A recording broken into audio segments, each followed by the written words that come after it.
is that are blacks in the predicament that we're in, and have we been in this predicament for 400 years because what's been told us, first of all, that it was by divine decree, or that it was genetically inherited, or was it really social engineering?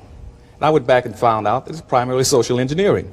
That black folk in the predicament they're in because of social engineering. And what's happened to us all this time, Daryl, is that we've got locked into the lowest status of a no-win monopoly game.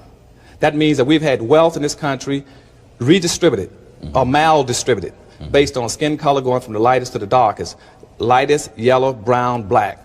And the wealth has been skewed. So what happens in this country now is you got the white society controlling almost 100% of all the income, the wealth, the resources, the business, the corporations, the privileges, and all levels of government.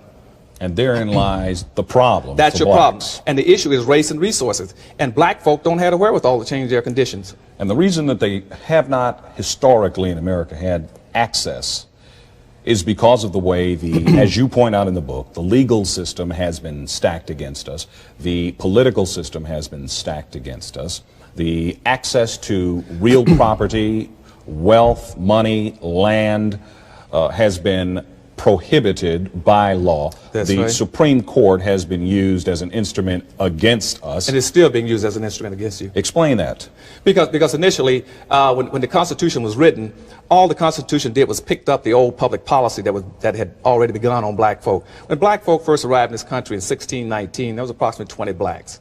By 1634, the Maryland colony came into existence. That time you had about 40, 45 blacks in the country. By 1638, something very profound happened, Daryl, that every black person in this country needs to understand. Something very, very profound. What happened in 1638? The Maryland colony put out its first public edict. And what that edict said is that black folks shall never enjoy the fruits of white society. That is very key to what's been happening to you for 400 years. And that is written and established in American code. That's right. Codified as law in That's America. Right. And so, and between that point, let's say up for about the next 20 years, for instance, the European colonies were putting pressure on this country, saying, hey, we didn't send you to America to have a good time, just enjoy yourself and sit back and relax. We sent you to relax. We sent you to America to produce some wealth, some resources for our European, continent. And most of the colonies were sending letters back saying, hey, we can't do anything in this country. We don't have the wherewithal. It would take us a lifetime to clear the forest, to move the bricks, to get rid of the snakes and rocks. And we need a labor force to do it. And at that point in time, the white society knew they had a need. So what happened, they brought together a very strong sense of community around that need and said, we got to find a way of resolving that problem. And they looked back at that public edict was put out in Maryland in 1638, which says black folks should never enjoy the fruits of white society, and they expanded it. Right. So by 1664, 1665, every colony in the United States enacted a slave law that says black folks shall now constitute a subordinated, excluded, uncompensated, non-competitive, managed workforce for the personal comfort and wealth building of white society. And that became your public policy that remained in existence up until recent times. Why isn't that taught in public education now? Why don't we know that? Because what happened immediately after that, all the institutions jumped in and all the nations in this country jumped in to justify slavery, enslaving the black folk. And so the religious institutions said, well, we have to base it on something. So they said, let's base it on biblical principles, saying the Bible that the blacks were offshoot of Ham, so therefore God had decreed that black folks should be enslaved. And that stayed in effect for about maybe about 100 and some years, and all of a sudden they moved over to the biological and said, well, blacks are just basically biologically inferior. So that's what the bell curve is telling you about now. And the bell curve, of course, is the controversial book, Assaulting Black. Hello, what's up, y'all? How are you doing?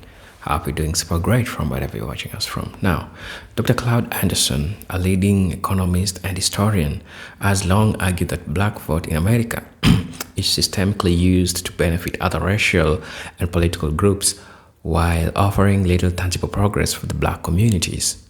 His analysis, rooted in historical and economic framework, reveals that black political participation has been structured in a way that extracts their electoral power without yielding substantive economic or political returns. This dynamic, he argues, is not accidental, but the result of deliberate strategy that has been employed since the Reconstruction era. To fully grasp this concept, it is essential to examine the historical trajectory of black political engagement, the systemic barriers that have prevented black people from leveraging their votes for their own advancement, and the mechanisms through which other groups have capitalized on black electoral loyalty. Now, it brings an important perspective that I want us to watch, because for the longest time, he argues that black people are always used to benefit other people. Not even when you talk about votes, sorry, but also when people want to push a certain agenda, they'll always want black voices. I think if you try to look at contemporary things that are happening in the United States today, you get to see that it is the reality, right? Black voices are always used to support other people except black people themselves. That includes black voice, black power, black votes, right? So when you see Dr. Cloud Anderson trying to talk about this concept, and look at the book that he wrote the book about black labor, white wealth, right? You as a black folk, your work is to work for the white person, and then that the ones who come back and enjoy all these privileges from the works that you've done. Why does he speak of black labor, white wealth? It's because look at the United States. The United States has been built by black folks in the United States for the past 400 and something years. But until then, when you look at the disparities between the white community and the black community, you're going to get a huge disparities when it comes to finances, when it comes to resources, when it comes to all these and owning factors of production. That's why you usually see Dr. Cloud Anderson talk about more about, having power economically, having power to own and control factors of production. Now, I don't want to say much in the introductory part because the trajectory of this video is to show you the direction where black folks are going and how for the longest time in human history, black people have always been chosen to be misused by other people. Now, let us watch this video. For those guys who are watching us for the first time, I'll ask you to subscribe to the channel, join our membership, and those who have been watching me and not subscribing to my videos, kindly please subscribe so that we can get to learn, so that we can get to, see all these things that are happening. For those who are supporting me through my Cash App, through my super thanks, I'm really appreciative for the service that you're offering. But until then, I want us to watch this video. I'll be back. Intelligence as genetically inferior, That's right, as the author alleges. That's right, is the case. That's an extension of that original public policy that was put into place back in the 16th century. As an extension of that public policy, I think the key here is public policy. What you've talked about and outlined in very brief form is how public policy has been designed in this country around the suppression of a singular racial group. That's right. I want to deal with some definitions. Okay. Public policy was used to the extent that black people would be suppressed. Coming forward in time, blacks thought that the great salvation of the race could be summed up in one word: integration. Is that true? Yes. And let me go pick up that public policy and bring you up to that. That public policy stayed in effect until, let's say, 1705, for instance. In 1705, it was codified in what we call the slave codes. Mm-hmm. And the slave code said at that time defined how in the future all whites would behave and how blacks would behave. Mm-hmm. And that's why what they call the Southern ethics, where blacks could not challenge whites or raise his hand to defend himself against a white person. And in fact, white people were told that it was their duty, in fact, to suppress That's right. and severely That's right. handle blacks That's in order to enforce the status quo, or they themselves would be considered That's lawbreakers. Right. In other words, they violated the code, the white code. Mm-hmm. And see, in that time, what the code said is that every white must enforce this code. Mm-hmm. Every religious institution must subscribe to it. All levels of government must be responsible to it. Okay, mm-hmm. It must be passed on through your social customs, Daryl, and also through your laws. Mm-hmm. I put a lot of those laws in the back of the book. Right. Okay, and once that was codified in 1705, everybody understood the law. Mm-hmm. Then by 1710, for instance, Virginia then said now that we have a unified white community, they then broke up the black community by passing what they call meritorious manumission in 1710. And what that says now is to make sure that blacks never have a strong sense of community, a unified self, we will grant meritorious manumission. That's why all these southern states had meritorious manumission laws to any black who goes against his own people. Which in effect said that blacks could be freed. That's right. To enjoy rights and privileges in the society for becoming traitors to their own race. Right, as a free black. But it would never could be comparable to a white. Right. So when that law was passed, then we found that a black could be rewarded for squealing another black, what we call crabbing. And out of a possible 150 so-called insurrections or revolts, slave revolts, a black person squealed in every one of them. Okay, and he was rewarded for squealing on blacks. That's where you get the crabbing in the black society. Which is why there was virtually never a successful black That's revolt. Right. But see, and that kind of a system was never used against any other group in this country. No other group, Chinese, Hispanics, or any other group. Well, you make a strong case in the text for the singular selection, the purposeful separating out of people of the black race for this kind of treatment on this continent. To make sure there was never a strong sense of community, because a strong sense of community was a threat to the white society. I remember that public policy said you should be non-competitive. And as a matter of fact, the only monument right now in this country that I'm aware of that even recognize and honor the black for being that kind of a black is still in existence up in Harper's Ferry. You know where John Brown had his raid that night? Sure. If you ever go up there right outside the hotel, there's a big brown box there. There's a big monument carving to the black slave who jumped off the porch the night John Brown's troops entered the town, and John Brown killed him. The town erected a monument to the Sambo, saying this is the kind of black we like. Going from the historical codifying of suppression of blacks to the point where we had a civil rights movement in this country. The first civil rights movement is not the one that gets talked about very often. In the book, you talk about the first time blacks were freed, and you talk about how that freedom was really an illusion. What do you mean by that? Why weren't blacks free after they were emancipated following the Civil War? Well, because first of all, what they gave blacks was three things. First of all, they set him free, and secondly, they gave him a supposedly 14th Amendment due process and a right to vote. And but those things had no power attached to them. Blacks could not protect themselves with that, because see, everything in the society was based on your ability to be able to take care of yourself. And so blacks were set free at that time, naked, penniless, ignorant, defenseless, without clothing, animals, livestock, land. And so they were abandoned.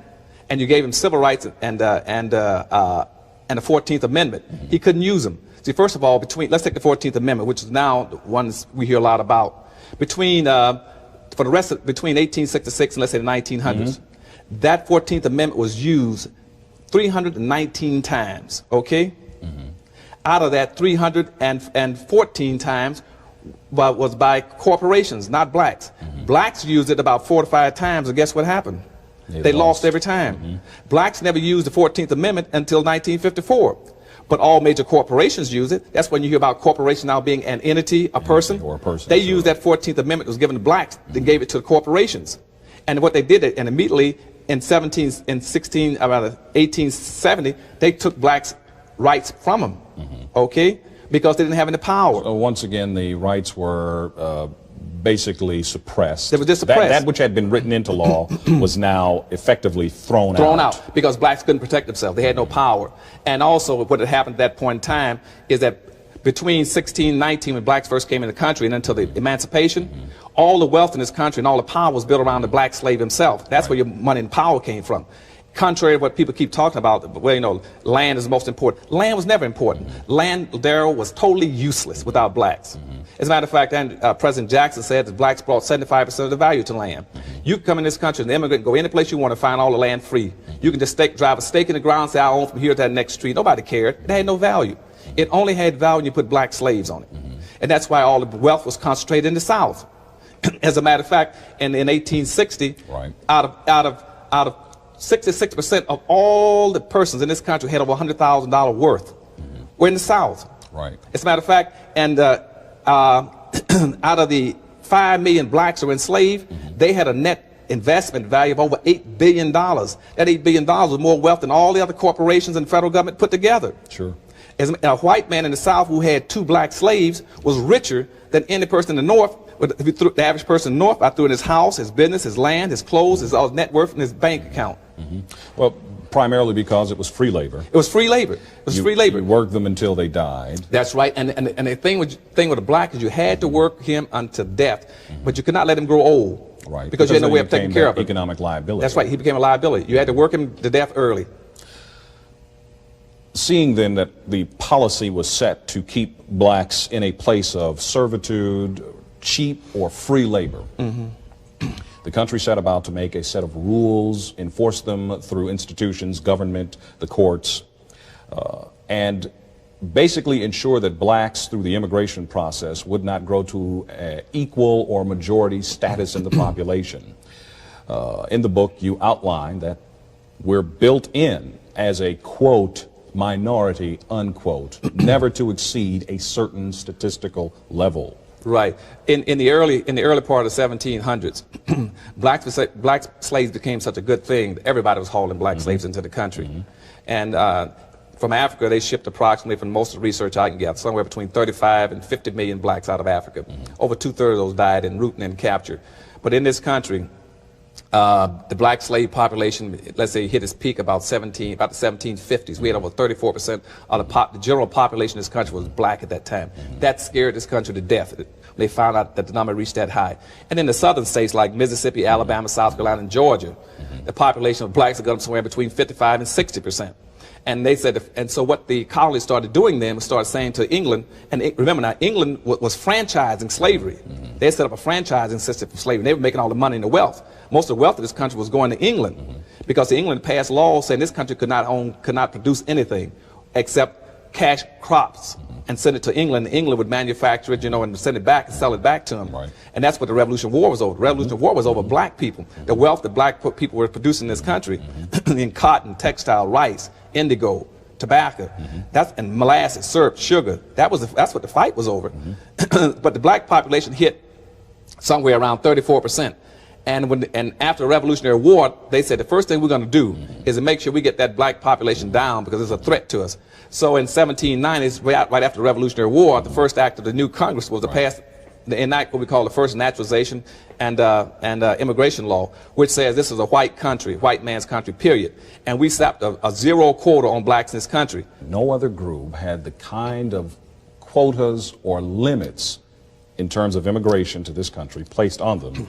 The blacks did. That's right, because they did not want blacks to be a threat. And that's why they also passed manumission laws to stop anti-manumission laws, saying that we do not want more than 2% of the blacks in this country to be free slaves at any particular time.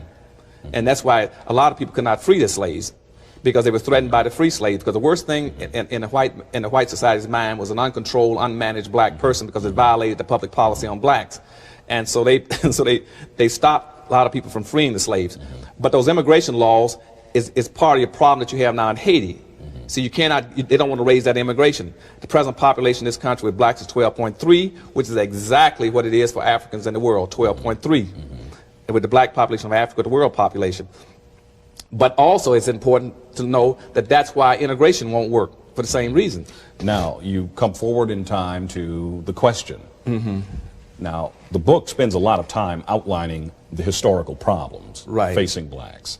It spends a lot of time talking about what's wrong for blacks in America, as well as what's wrong with blacks in America. Lest people think that this is strictly a history lesson, let me rush in to say that the book is filled with exposition on solution-oriented plans and strategies for turning this situation around. It doesn't necessarily call for violent overthrow of the government either. No, we don't do that. It is not, and let me ask you this question, is not an assertion of socialistic or communistic principles, is it? No. See, the basis of the book is saying that black people's future is in their past. You have to understand it. And secondly, from my perspective, see, I've never had any inclination towards socialism, nationalism, any other ism. My only ism is blackism in this perspective, that I want black folk. I see myself as an empowerment pragmatist, saying how do we get from where we need to go as quickly as possible to save ourselves from becoming a permanent underclass in this country by the year 2013. And one of the ways that you say will not work is integration. Okay, integration well, won't. Black people think that integration is the way to go, and white folk have thought forever liberal white folk have thought that integration is the way to go. Oh, sure. If I was white, too, because I really got you boxed in now. See, because that public policy, let me go back to that public policy again. At the turn of the century, that public policy was picked up by our organization, NAACP and Urban League. They saw it, and they said, now, we're going to come into existence and try to help black folk. What can we do? They were only permitted to help black folk in the context of the public policy. The public policy said black shall be a managed labor force. So the precepts of the Urban League and the NAACP was to help black folks find equal employment opportunity. See what I'm saying? And by the mid-1920s, Garvey and somebody said, hey, hold a second, how about some economics? And they said, no, that's out. And so we could never move blacks into starting their own businesses as a national public policy. So in the mid-19... Because again, the law stipulated that blacks cannot have businesses compete with whites they couldn't or compete. do anything that would bring profitability to blacks and take it away from whites. Either through, they utilize legal and extra legal means to keep blacks out. In many cases where blacks, you see, nobody in this country was more qualified, for instance, raising tobacco and raising cotton than black folk, okay, and taking care of livestock. In many instances, they would even poison the blacks' livestock. They would burn his cotton, burn his wheat. So blacks could not, and that's why if you look in the back of the book, you see all kind of laws that says blacks should not compete with blacks and compete with whites in a whole number of things. But by the mid-60s, what happened in the middle of the civil rights movement there was that, contrary to what's popularly taught, black folk didn't get free in the mid-60s. What happened at that point in time was that that technology finally caught up with that labor need for blacks. And for the first time, the public policy said, hey, we no longer need blacks to open doors and shine shoes and wash dishes and mop floors. We got technology that can do it. And when that happened, something very profound happened again to the public policy. And what they had to do then was say, the white society said, aha, now we've got to change this public policy. So what they said is that now that we no longer need blacks, what we have to do is go into a new period called benign neglect, okay, or callous indifference, or out of sight, out of mind. So then they said, so Monahan came up with a policy by the late 60s saying, or early 70s saying, it's time for us to move from focusing on black folk to focus on Indians, Hispanics, and women. But they also said what we must do in our new public policy is, first of all, make sure that all of our public policies at every level express no guilt for what has happened to black folk. Point one is pivotally important. Point two is that we show no responsibility or obligation to help blacks in any manner. Okay? Which means affirmative action and anything else. Point three is to make sure nothing is done to transfer that wealth that I told you, that 100% wealth on one side of the sheet over to blacks, that never occurs. And that is what we've been locked into from the mid-60s up to today. But once again, the civil rights movement focused on integration. The civil rights movement said if we can move into their neighborhoods, if we can go to schools with them, if we can sit at the same lunch counters with them, then we'll make the breakthroughs we need to make to end this codified evil called racism. Because we had been pursuing, since that original mandate in 1638 excluded us, saying black folks should never enjoy the fruits of white society, that's been locked in our mind to enjoy the fruits of white society. So we want to integrate. But nobody else in this country has ever wanted to integrate there. What they want to do is assimilate. They've always had the option to assimilate by the second generation. The difference being? The difference being that they can move in and blend in. They can intermarry and blend in, and by the second generation you can't tell who's who. Or they can have the option of setting up a little Haiti, or a little Havana, or a little Cuba, or a little whatever you want, or a little Italy. But black folks wanted to integrate, and integrate killed us for a number of reasons. I'll try to get these points in very quickly. One, first of all, integration is nothing but a new modified form of segregation.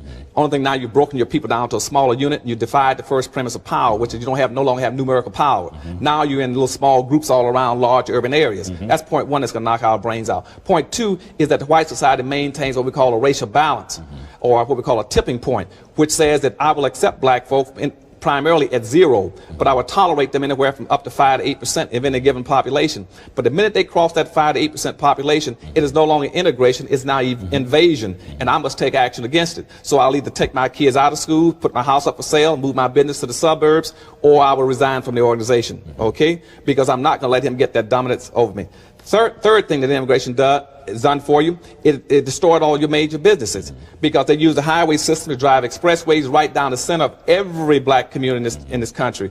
And where blacks used to have major business opportunities in the country, they were all destroyed. Four, we find that also we got a major capital drain. There's a basic rule in economics which says you must spend your money in your community and make it bounce 8 to 12 times before it leaves. Black community Black money never bounced one time. Black folk have approximately $300 billion passing through our hands annually. Right. That money doesn't even bounce in our communities.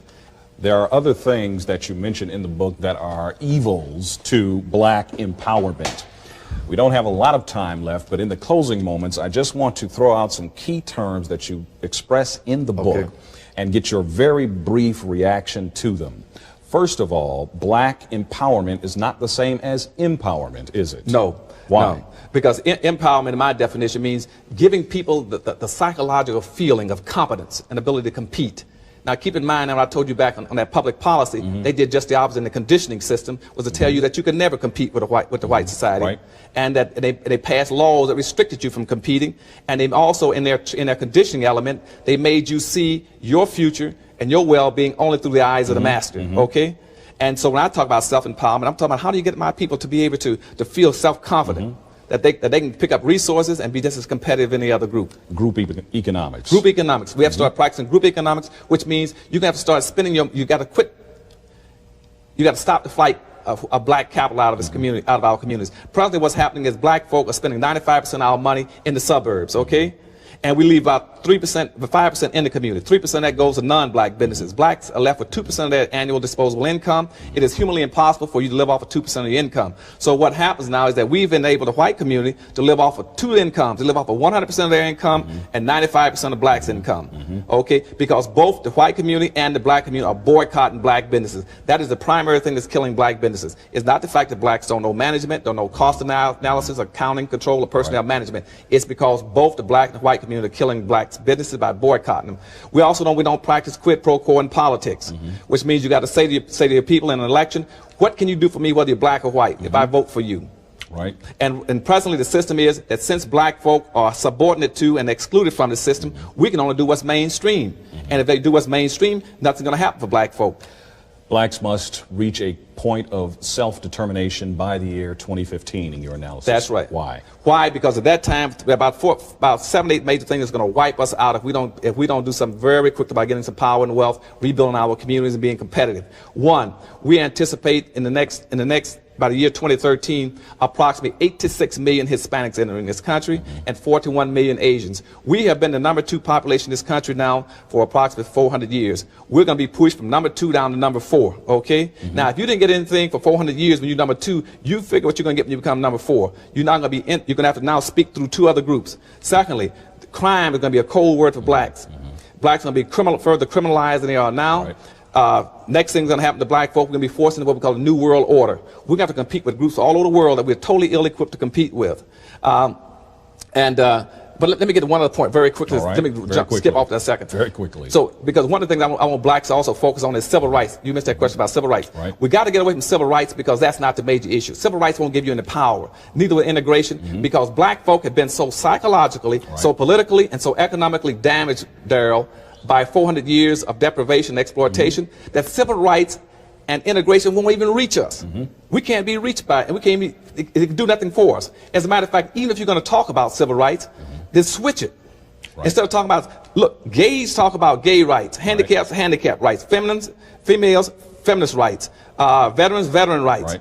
And when you get to black folk, why do you talk about civil rights? I don't know any blacks named civil. Talk about black rights. Okay. Instead of talking about social integration, talk about economic integration. The book is Black Labor, White Wealth, The Search for Power and Economic Justice. Claude Anderson, thank you for joining us. Thank you very much, Daryl, for having me. Hello guys, welcome back to the channel. Now, we are looking back to the post-reconstruction political disfranchisement of black voters. After the Civil War, black people gained voting rights through the 15th Amendment, that's 1870, leading to a brief period of political influence during Reconstruction. Black elected officials began emerging in state legislatures and even Congress, advocating for policies that benefited freed slaves and broader black community. However, this power was short-lived as white political elites, particularly in the South, saw black political agency as a direct threat to white economic dominance. Through mechanisms such as the poll taxes, literacy tests, and outright violence, talk about the Ku Klux Klan terrorist campaign, black people were systematically disenfranchised. These actions ensured that the black vote rather than serving their own economic and political interest, was either suppressed entirely or co-opted by white-controlled political elites. Also, you get to see the role of Democratic and Republican parties in controlling the black vote. During the early 20th century, black voters had little room for political negotiations. The Republican Party, often referred to as the Party of Lincoln, initially garnered black support due to its role in emancipation. However, by the early 1900s, Republicans shifted their priorities away from black advancement in favor of maintaining alliances with white power structures in both the North and South. Meanwhile, the Democratic Party remained the party of white segregationists. Dr. Anderson emphasizes that this political marginalization forced black people into a position where they could only react to policies rather than proactively shaping them. As a result, black voting power was rendered ineffective in securing resources, while legislative and protectionism that directly benefited black communities. You also get to see the civil rights era, a political shift without economic power. The civil rights movements of the 1950s and 1960s is often portrayed as a turning point for black political empowerment. Leaders like Martin Luther King Jr. and organizations like the NAACP fought for voting rights, culminating in Voting Rights Act of 1965. However, Dr. Anderson argues that while this legislation eliminated overt disfranchisement, it did not translate into economic self-sufficiency for black people. Instead, the Democratic Party capitalized on black loyalty, securing their votes through symbolic gestures rather than material gain. By positioning itself as a party of civil rights, the Democratic Party absorbed black voters into a base while offering minimal economic policies aimed at building black wealth and securing black-owned industries. Also talk about the black vote as a political bargaining chip for other groups. Dr. Anderson emphasizes that black vote has historically been used as political commodity to advance the interest of other racial and ethnic groups. Unlike other communities such as Jewish, Asian, and Hispanic groups, that leverage their votes to demand specific policies that benefit economically black voters have largely been used to secure power for politicians who, once elected, prioritize their needs of other constituencies. For instance, Hispanic and Asian voting blocs negotiate immigration policies, business grants, and federal contracts that directly benefit their communities. In contrast, black voters, despite the unwavering electoral support for the Democratic Party, have not been able to extract similar economic concessions. Also, you get to check the economic cost of political misalignment. One of Dr. Anderson's most critical points is that political power without economic power is ineffective. He argues that black people have been conditioned to believe that voting alone is a sufficient strategy to progress, while other groups understand that political engagement must be tied to economic leverage. Without a strong economic base, meaning black-owned businesses, land ownership, and financial capital, black voters are unable to hold political accountable. This results in a cycle where black people vote in masses for candidates who ultimately do not prioritize their interests. In contrast, corporations, lobbyists, and wealthy elites influence policy decisions through financial contributions rather than just ballot, securing policies that serve the economic agendas. Right. Also, the illusion of inclusion and the pitfalls of symbolic representation. Dr. Cloud Anderson critiques the emphasis of symbolic political victories, such as electing black politicians without ensuring that figures advance of black economic agenda. He argues that many black politicians, once in office, serve the broader interest of their respective parties rather than prioritizing black economic empowerment. High-profile black political figures often advocate for policies that benefit multicultural or broad-based initiatives rather than policies specifically aimed at closing the black gap wealth. The appointment of black individuals to cabinet positions of the elections of black mayors does not automatically equate to economic or social advancements for black masses. as seen in cities like Detroit or Baltimore, where black leaders are not translated into economic independence for black residents. Also, the strategic use of black votes in presidential elections. Black voters are one of the most consistent and predictable voting blocks in America, which, according to Dr. Anderson, makes them politically exploitable. In presidential elections, Democratic candidates routinely rely on overwhelming black support to secure victories, particularly in swing states. However, once elected, these politicians often shift their priorities to satisfy corporate donors, white suburban voters, and other key demographics that fund their campaigns. This political dependency ensures that black concerns such as reparations, economic development, and criminal justice reforms remain on the periphery of national policy debates rather than just a center. The role of media in shaping black political behavior. Another critical aspect Dr. Cloud Anderson highlights is how media influences black political decision. Mainstream media, controlled by largely corporate and political interests, promotes narratives that discourage independent black political actions. Black voters are often presented with a false dichotomy: either support the democratic establishment or risk empowering openly hostile conservative forces.